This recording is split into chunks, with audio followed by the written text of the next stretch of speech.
Hello everyone, my name is Pranjal Pratap Singh and अब हम अपनी नई सीरीज़ को स्टार्ट करने जा रहे हैं अबाउट द एरेज। एंड इस सीरीज़ के अंदर बहुत सारी चीज़ें प्लान करी हुई हैं मैंने।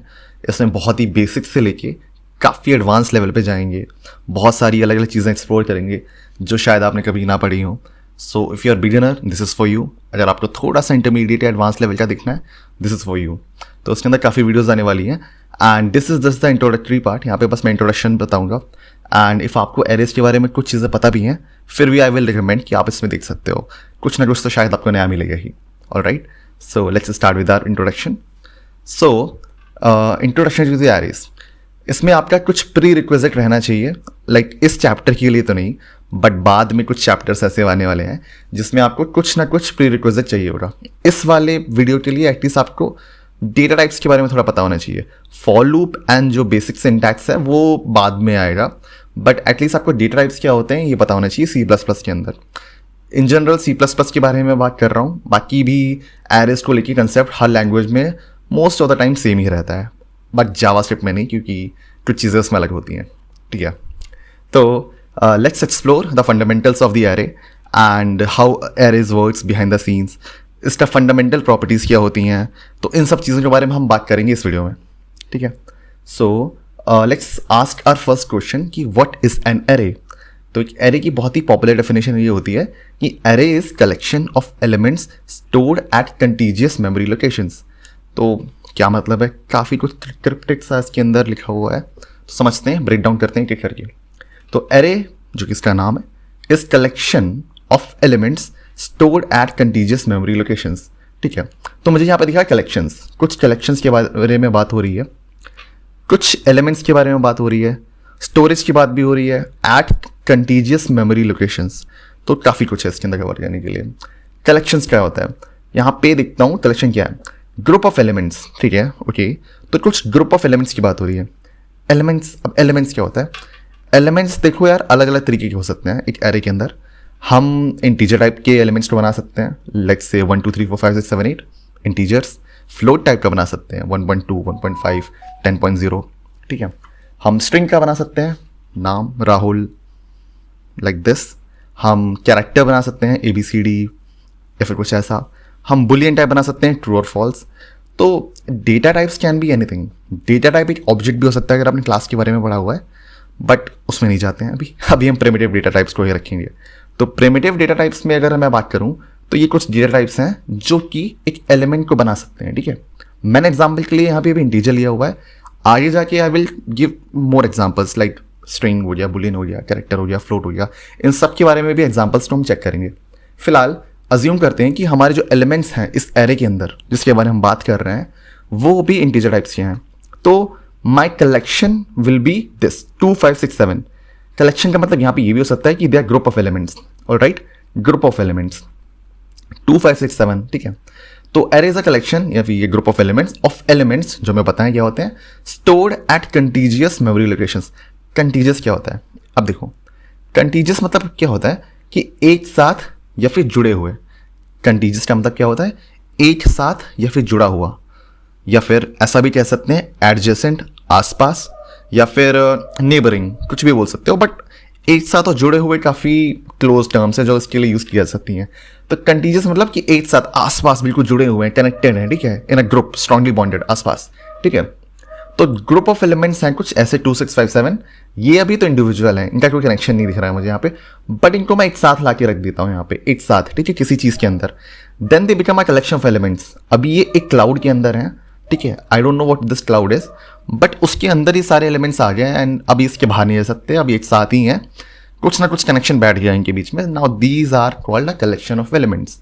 ठीक है, तो array is simply this collection of elements. अभी मैंने इसके बारे में कोई प्रॉपर्टीज नहीं बताई हैं, लेकिन हाँ अभी इतना समझ सकते हैं कि हाँ these are some sort of collection of elements जिसके अंदर कोई भी डेटा टाइप हो सकता है। अभी इंटीजर ले रखा है, कुछ भी हो सकता था, स्ट्रिंग भी हो सकती थी। तो और इसको अभी मैं डेप्थ में ले जाता हूँ ताकि और एग्जाम्पल समझ में आए कि हाँ था क्या ये। तो अभी जैसे मैंने देखा था 2 5 6 7 अलग अलग थे। अभी अलग आपको मैंने बताया था डेटा टाइप्स के बारे में पता था आपको, तो मे बी आपको शायद वेरिएबल्स के बारे में पता होना चाहिए। वेरिएबल्स हमें पता है क्या होते हैं, इंट ABCD लिख दिया मैंने। ठीक है, ये 4 वेरिएबल्स डिफाइन करने आते हैं सी प्लस प्लस में। Alright, very good. अगर हमें आते हैं तो मुझे पता है कि इंट A बराबर 2 लिख दिया मैंने, int b is equals to 5, int c is equals to 6 और int d is equals to 7। मैंने 4 वेरिएबल्स को बनाया और ये चारों वेरिएबल्स को कुछ ना कुछ मैंने वैल्यू दे दी 2, 5, 6, 7। ठीक है, अभी अलग अलग हैं। ठीक है, ये सारे एलिमेंट्स अलग अलग हैं, इनका कोई कनेक्शन नहीं है आपस में। तो ये सिंपल वेरिएबल्स हैं, कोई कनेक्शन नहीं इनके बीच में, और इनका जो एग्जिस्टेंस है वो इंडिविजुअल है, कोई एक दूसरे पर डिपेंड नहीं करता। ठीक है, अगर मैं इन्हीं एलिमेंट्स को एक साथ रख देता हूँ, इमेजिन करो ऐसा कि कोई बॉक्स है, it's like a small box जिसमें मैंने इन सारे एलिमेंट्स को साथ में रख दिया, एक साथ, together, connected. Now this elements are looking like an array of elements. यहाँ पे मैं एरे ऑफ एलिमेंट्स क्यों बोल रहा हूँ? अगर आपने सोलार पैनल्स के बारे में कभी भी ध्यान दिया हो तो आपने सुना होगा this array of the solar lights, उसमें लाइट्स होती हैं वो एरे फॉर्मेशन में होती हैं। इनफैक्ट एरे कोई लाइक सिर्फ कंप्यूटर साइंस का टर्म नहीं है, एक नॉर्मल सा इंग्लिश टर्म भी है। उसमें लिखा भी है, देखो मैं दिखाता हूँ यहाँ पे, एन ऑर्डर्ड सीरीज और अरेंजमेंट। एक ऑर्डर्ड सीरीज या फिर किसी तरीके का अरेंजमेंट, डिस्प्ले और arrange things in a particular way. हमने यहाँ पे क्या किया है, 2, 5, 6, 7 को एक अलग तरीके से, एक अच्छे तरीके से अरेंज किया है किसी पर्टिकुलर तरीके से, एक ऑर्डर में, एक फैशन में। ठीक है, एन इंप्रेसिव डिस्प्ले और range of particular type of thing. चलो ये तो इसका कनेक्टेड नहीं हो रहा, बट नीचे के दो एटलीस्ट ऑर्डर, सीरीज या अरेंजमेंट, हाँ दिख रहा है मुझे कि किसी ऑर्डर में या फिर किसी अरेंजमेंट में ये चारों एलिमेंट्स लगे हुए हैं, है ना। सो इसलिए हम इसको एरे बोलते हैं, इस पर्टिकुलर डेटा स्ट्रक्चर को। अब मैं एक टर्म यूज कर रहा हूँ, डेटा स्ट्रक्चर। क्या मतलब हुआ उसका कि मैं डेटा जो मेरा यहाँ पे 2, 5, 6, 7 है, किसी भी तरीके का डेटा हो सकता है, मे बी किसी की एज हो, तो इसमें मैंने क्या किया, इसको एक स्ट्रक्चर दे दिया इस टाइम पे। ये एक स्ट्रक्चर दिख रहा है ना आपको, 2, 5, 6, 7, they are in some sort of array structure. Array का मतलब मैंने बता दिया अभी इंग्लिश में क्या होता है। अब एक एरे जैसे स्ट्रक्चर में है ये, तो इसलिए वो एक एरे डेटा स्ट्रक्चर है, क्योंकि मेरे डेटा को एक स्ट्रक्चर मिल चुका है। ठीक है, ये मैंने कुछ एक्स्ट्रा बता दिया जो कि इसमें नोट्स में नहीं है, बट आपको मे भी समझ में आया हो। तो कुछ प्रॉपर्टीज़ होती हैं एरेज की। ठीक है, क्या होता है एरे और इसकी प्रॉपर्टीज़। एक array is always of a fixed size. जब भी हम एरे बनाने वाले हैं, अभी मुझे नहीं पता कैसे बनाते हैं, क्योंकि हम जो कोड और सिंटैक्स के बारे में बात करेंगे वो बाद की वीडियोस में होगा। अभी जैसा इंट्रोडक्टरी पार्ट है तो सिर्फ हम समझेंगे कि एरेस होती कैसे हैं, काम कैसे करती हैं, उनकी प्रॉपर्टीज़ क्या होती हैं। ठीक है, तो an array is always of a fixed size. जो भी हम एरे बनाने वाले हैं, लेट्स से कि जो ये बॉक्स जैसा स्ट्रक्चर है ना, इसका साइज हमेशा फिक्स रहने वाला है। सपोज मैंने कोई एरे ऐसे ली और मैंने उसके बोला कि यार you are going to be of 10 size, तुम्हारा साइज 10 रहने वाला है, तो मैं इसका साइज बढ़ा नहीं सकता और मैं इसका साइज घटा भी नहीं सकता, ये हमेशा 10 रहेगा। मतलब कि ये मेरे कंप्यूटर के अंदर जो मेमोरी होती है उसके अंदर 10 का साइज लेने वाली है। 10 का साइज क्या है, किस टर्म्स में लिखा जाएगा, बाद में देखेंगे। अभी मुझे इतना पता है कि एटलीस्ट इसने 10 डब्बे ले लिए हैं या फिर 10 स्पेसेस को ले लिया है। ठीक है, एंड उसको हम चेंज नहीं कर सकते। And array is always of a fix size. Fix size है, नहीं चेंज कर सकते। ठीक है, समझ में आ गया। आगे क्या है, you can not increase its size, बता दिया, साइज नहीं बढ़ा सकते। No resize allowed. अब मैंने बताया रिसाइज अलाउड नहीं है, तो मतलब इसको कम भी नहीं किया जा सकता, एक्सपैंड भी नहीं किया जा सकता, तो मतलब इक्वली हो गया इसका। होमोजीनियस एलिमेंट्स, तो उसमें होमोजीनियस एलिमेंट्स के बारे में लिखा हुआ है कि यार एक एरे के अंदर जितने भी एलिमेंट्स हैं ना वो सारे के सारे होमोजीनियस होने वाले हैं। तो फिर होमोजीनियस का मतलब क्या है, होमोजीनियस मतलब कि everything is of same type. Like I can give you an example, all elements in an array should be of same data type. Data type मैंने बताया था ना कि प्री रिक्विजिट है। डेटा टाइप अगर आपको लाइक अभी प्री रिक्विजिट के बारे में नहीं पता तो चलो मैं फिर से बता देता हूँ। Data types can be of any type, integer हो सकता है, फ्लोट हो सकता है, प्रिमिटिव की बात कर रहा हूँ। ठीक है, अभी स्ट्रिंग भी हो सकता है, बट स्ट्रिंग भी एक्चुअली एक एग्जैक्टली प्रिमिटिव नहीं होता, ये भी कैरेक्टर्स से ही बनता है। एक जब कैरेक्टर्स एरे बन जाती है तो भी वो स्ट्रिंग बनती है। ठीक है, तो these are primitive data types. अगर होमोजीनियस एलिमेंट्स का मतलब क्या होता है यहाँ पे एरे के टर्म्स में, कि मैं इसको थोड़ा ऊपर कर देता हूँ, नीचे नहीं देखना है उसको क्योंकि कंफ्यूज हो जाओगे नहीं तो आप। हाँ, तो होमोजीनियस एलिमेंट्स में क्या है कि all elements in an array should be of same data type. क्या है इसका मतलब कि एरे के अंदर जितने भी एलिमेंट्स हैं वो सब सेम डेटा टाइप के होने चाहिए। यहाँ पे जैसे कि हमारी एरे बनाई हुई है, सारे एप्पल्स हैं यहाँ पे, सारे रेड कलर के एप्पल्स हैं। ठीक है, तो मतलब कि सब एक ही जैसे हैं, सब एक ही टाइप के हैं, है ना। होमोजीनियस डेटा में भी आपने कभी सुना हो, सब कुछ एक जैसा, समानांतर। ठीक है, एक जैसा, सेम। तो यहाँ पे होमोजीनियस डेटा टाइप है इसका, दिस इज करेक्ट। एरे के अंदर ऐसा ही होना चाहिए। गलत क्या होगा, गलत तब होगा जब आप क्या करोगे, एक मिक्स्ड डेटा टाइप एरे बनाने की कोशिश करोगे। मैंने बताया था ना जावास्क्रिप्ट नहीं है, तो C++ के अंदर you can not do this. You can not have multiple data types inside a same array. जैसे मैंने यहाँ पे एप्पल डाला है रेड वाला, ग्रीन एप्पल डाल दिया, यहाँ पे मैंने अमरूद सा डाला हुआ है, स्ट्रॉबेरी डाल दिया और बनाना। तो ये सारी चीज़ें एक सिंपल सेम टाइप के एरे में नहीं आ सकती, क्योंकि array should have a same sort of data type, homogeneous होना चाहिए, सब कुछ सेम होना चाहिए उसके अंदर, ठीक है। और सेम होना चाहिए मतलब ये नहीं कि same values, same data type की बात हो रही है, ठीक है। तो मतलब डेटा का टाइप सेम हो सकता है, वैल्यूज़ कैन डिफरेंशिएट, ऑलराइट। फिर एक और प्रॉपर्टी है इसकी, मेमोरी इज कंटीजियस। हमने ऊपर बात करी थी कि मेमोरी कंटीजियस होती है, इसमें थोड़ा और एक्सपैंड करते हैं उसको। क्यों होती है मेमोरी कंटीजियस, क्या फ़ायदा भी मिलता है, मैं अभी ये बताता हूँ। For efficient access of elements, अगर मेरा एक एरे है बहुत लार्ज है, ठीक है, उसके अंदर बहुत सारे एलिमेंट्स हैं, लाइक से 1 मिलियन एलिमेंट्स हैं, तो मुझे कोई भी एलिमेंट को एक्सेस करना होगा तो I can access it in big of 1 अगर मुझे इसका इंडेक्स पता है।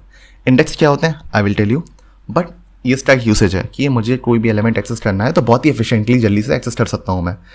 अच्छा, कंटीजियस का मतलब मैंने बताया था ऊपर कि एक साथ होता है, तो उसका और भी सब मतलब सिनोनिम होते हैं कि कंटीजियस को कंटीन्यूअस बोल सकते हो, एडजेसेंट बोल सकते हो। मतलब एडजेसेंट मतलब क्या होता है, आसपास, सारे एक साथ आसपास, ठीक है। बीइंग इन कॉन्टैक्ट भी कहा जा सकता है कि कॉन्टैक्ट में है वो एक दूसरे के, ठीक है। तो क्योंकि अगर आप देखोगे ना, ये कॉन्टैक्ट में ही तो हैं, सारे एक दूसरे की बाउंड्री शेयर कर रहे हैं, तो कुछ एरे ऐसे दिखती है, ठीक है। तो मेंटेन्स अ सीक्वेंस, हाँ, एरे जब कंटीजियस है तो फिर उसमें एक सीक्वेंस तो दिखेगा ही मुझे। ऊपर देखो एक सीक्वेंस है, ठीक है, मतलब सीक्वेंशली ये सब कुछ आ रहे हैं। Constant time access of each element, हर एलिमेंट को कांस्टेंट टाइम में एक्सेस किया जा सकता है, क्योंकि मुझे उसका शायद कुछ ऐसी इन्फॉर्मेशन होगी मुझे जो मुझे अलाउ करेगी। कौन सी वो ऐसी इन्फॉर्मेशन है जो मुझे अलाउ करती है हर एक एलिमेंट को एक्सेस करना। फॉर एग्जाम्पल मुझे यहाँ पे लेट्स से, अभी मैं मान के चलता हूँ कि यहाँ पे ये डेटा टाइप्स की बात नहीं हो रही, यहाँ पे वैल्यूज़ हैं, ठीक है। एप्पल, बनानाज हो गया या फिर स्ट्रॉबेरी, ये वैल्यू मान लो, यहाँ पे डेटा टाइप नहीं, ठीक है, फॉर जस्ट 1 मिनट। तो मुझे मान लो ग्रीन एप्पल का वैल्यू जानना था कि ग्रीन एप्पल कहाँ पे है, और मुझे इसका इंडेक्स पता है, तो मैं इसको डायरेक्टली यहाँ से कुछ एक्सेस कर सकता हूँ, इंडेक्स अगर मुझे पता होगा। इंडेक्स क्या होता है, इंडेक्स के बारे में देखते हैं। ज़ीरो बेस्ड इंडेक्सिंग, एरे के अंदर ज़ीरो बेस्ड इंडेक्सिंग होती है। इसका मतलब क्या होता है कि एरे के अंदर जितनी भी वैल्यूज़ हैं, अब हमने वैल्यूज़ तो डाल दी एरे के अंदर किसी भी तरीके की, बट उस वैल्यू को एक्सेस करने के लिए एक तरीका पता होना चाहिए। तो उस वैल्यू को एक्सेस करने के लिए तरीका क्या होगा, इंडेक्सेस। इंडेक्सेस क्या होते हैं, हर वैल्यू के करस्पॉन्डिंग एक इंडेक्स होता है, हर वैल्यू के करस्पॉन्डिंग एक इंडेक्स होता है। मतलब कि मुझे अगर ये वैल्यू को एक्सेस करना होगा ना, तो this index will help me, इस इंडेक्स से मुझे हेल्प मिलेगी इस वैल्यू को एक्सेस करने में, ठीक है। और ये यूनिक होता है हमेशा, एक यूनिक तरीके से एक मैप बन जाता है, ठीक है, मैपिंग जैसा। मतलब कि हर एक चीज़ की मैप बन जाती है, एक वैल्यू है तो उसके साथ कोई इंडेक्स भी है, एक वैल्यू है तो उसके साथ कोई इंडेक्स भी है, ठीक है। तो इंडेक्स से क्या मिलता है हमें हेल्प, कि हम डायरेक्टली कोई भी एलिमेंट एक्सेस कर सकते हैं बहुत ही जल्दी से, एफिशिएंटली, ठीक है। तो ये चीज़ थी। बाकी क्या है, सीक्वेंशियल इन ऑर्डर। आप देखो ये सारी सीक्वेंशियल हैं, इंडेक्स 0 से स्टार्ट हो रहा है, पहला इंडेक्स हमेशा 0 होता है, ठीक है। मतलब मैंने कोई भी एरे बनाया, जैसे ये वाला एरे 5 साइज का है, तो 5 साइज में इंडेक्स 0 से स्टार्ट हो रहा है, 0 1 2 3 4। 5 साइज का एरे है, 0 से स्टार्ट हो रहा है, इसलिए 4 से एंड भी हो रहा है, क्योंकि 5 एलिमेंट्स अगर 0 से स्टार्ट होंगे तो 4 पे ही खत्म हो जाएगा। काउंट करके देख लेना, समझ में आ जाएगा। सीक्वेंशियल है, देखो सीक्वेंस में है सारे, कोई भी इधर उधर नंबर नहीं जा रहा है, सारे के सारे सीक्वेंस में, ठीक है। Can access any element instantly with its corresponding index. जैसे कि मैंने बताया था कि मुझे अगर वैसे कोई भी इनमें से एलिमेंट चाहिए होगा तो उसको मैं डायरेक्टली एक्सेस कर सकता हूँ इंडेक्स की हेल्प से। कैसे करते हैं दिखाता हूँ। देखो मान लो कि मुझे जैसे यहाँ पे मुझे वैल्यू एक्सेस करनी है 0th इंडेक्स, ठीक है। तो 0th इंडेक्स पे वैल्यू क्या होगी, यहाँ पे 8, ठीक है। मैंने 0 इंडेक्स पे वैल्यू डायरेक्टली ढूंढ ली 8। मुझे जैसे कि फर्स्ट इंडेक्स पे कोई वैल्यू ढूंढनी है, 1 इंडेक्स पे वैल्यू क्या है 22, डायरेक्टली मिलेगी मुझे। देखो यहाँ पे एक्सेस कर लिया मैंने। वैल्यू एट इंडेक्स 2 4 मिल गया, 3 12, एंड वैल्यू एट 4 इंडेक्स क्या है यहाँ पे 8। तो यूनिक मैपिंग है, हर इंडेक्स पे अलग वैल्यू पड़ी हुई है या फिर सेम भी हो सकती है, कोई बड़ी बात नहीं है। तो we can just access those values, हम उन वैल्यूज को एक्सेस कर सकते हैं directly with the help of index, ठीक है। तो सारी एरेज इंडेक्स्ड होती हैं। तो अब एरेज तो मैंने बना ली, बट इनका यूज़ क्या, हम कैसे इन्हें यूज़ करते हैं generally in real world. Storing list of items in shopping carts. अगर आपको अभी थोड़ा आइडिया है कि शॉपिंग कार्ट्स कैसे डिज़ाइन करते हैं या फिर कुछ भी कैसे वर्क करते हैं, एटलीस्ट डिज़ाइन नहीं करते, बट आपको याद होगा कि हम कोई आइटम ऐड करते हैं उसके अंदर, item 1 and it can be item 2, ठीक है। ऐसे बहुत सारे आइटम्स हम ऐड करते हैं। तो आप देखोगे तो कुछ एरे जैसा ही है वो, कि हम एरे के अंदर सारे आइटम्स को स्टोर कर सकते हैं, ठीक है, और उन पर फिर एक्सेस भी कर सकते हैं। तो शॉपिंग कार्ट्स में जैसे कि हम आइटम स्टोर कर रहे हैं, ये एरे से डिज़ाइन किया जा सकता है। मेंटेनिंग मैट्रिसेस एंड वेक्टर्स या फिर कुछ ऐसे मैथमेटिकल मॉडल्स होते हैं जो हम एरे से डिज़ाइन कर सकते हैं, लाइक मैट्रिसेस हो रही, वेक्टर्स हो गया, ये मैथमेटिक्स में यूज़ किए जा सकते हैं, कैलकुलेशन हो गई, मैट्रिक्स मल्टीप्लिकेशन हो गई, या बहुत सारी ऐसी चीज़ें हैं जो एरेस के अंदर करी जा सकती हैं। Data buffers and stream of data, जब वीडियो प्रोसेसिंग काम में मतलब यूज़ करी जाती है तो उसमें जो डेटा बफर्स बनाए जाते हैं they can be also made with arrays. ठीक है, ये कुछ रियल वर्ल्ड एग्जाम्पल्स हैं इसके। एक छोटा सा एग्जाम्पल बताता हूँ, जैसे कि मान लो मैंने टेम्परेचर्स नाम की एरे को बनाया हुआ है। ठीक है, कैसे बनाते हैं मुझे नहीं पता अभी, बट हाँ टेम्परेचर्स नाम की कोई एरे है और उसके अंदर ये सारे वैल्यूज़ हैं, टेम्परेचर्स हैं, मतलब कि मैं कंसीडर कर रहा हूँ कि 0 से 6 के बीच में ये कुछ वीक भी हो सकता है या फिर डे भी हो सकता है। मैं मान के चल रहा हूँ ये वीकली है। ठीक है, 7 दिन है, 0 to 6। ठीक है, एंड मेरा प्रॉब्लम क्या है कि give me a temperature of 5th day of the week. 5th day of the week मैं काउंट करूँगा कि ये तो ये 1st day, 2nd day, 3rd day, 4th day, 5th day. 5th day मतलब 4th इंडेक्स। ठीक है, तो मैंने क्या किया, 4th डे पे जो आएगा मतलब 4th इंडेक्स पे आएगा वो 5th डे होने वाला है यहाँ पे, क्योंकि नंबरिंग 0 से स्टार्ट है, तो वहाँ पे मैं टेम्परेचर निकाल सकता हूँ 33। तो एक ऐसा छोटा सा यूज़ केस था कि हाँ देखो ऐसे भी कर सकते हैं इसके साथ में। तो एरेस क्यों इंपॉर्टेंट है इसके बारे में थोड़ी बात करते हैं। Arrays why are they like important, तो base of advanced data structures, कुछ एडवांस डेटा स्ट्रक्चर्स हैं जो आगे हम पढ़ने वाले हैं, उनका बेस बनाता है एरेस। कैसे? स्टैक, क्यू, हैश टेबल्स, इन चीज़ों के इम्प्लीमेंटेशंस होते हैं।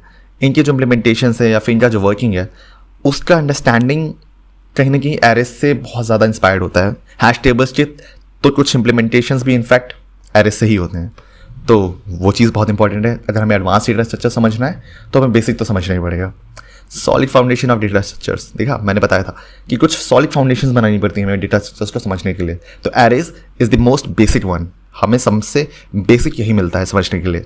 ठीक है, allows us to maintain and manipulate data efficiently, हमें डेटा को मैनिपुलेशन और उसको मेंटेनेंस के लिए बहुत ही एफिशिएंट तरीका प्रोवाइड करता है एक एरे, क्योंकि अभी हमने देखा था कि उसमें एलिमेंट्स को हम बहुत ही quickly with the help of index access कर सकते हैं।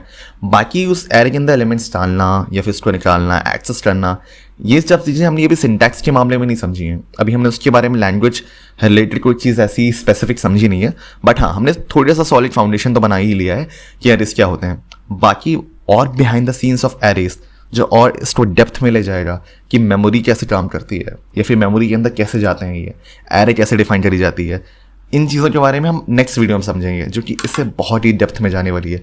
So please do watch that video and if you love this series do share it with your friends. Thank you very much.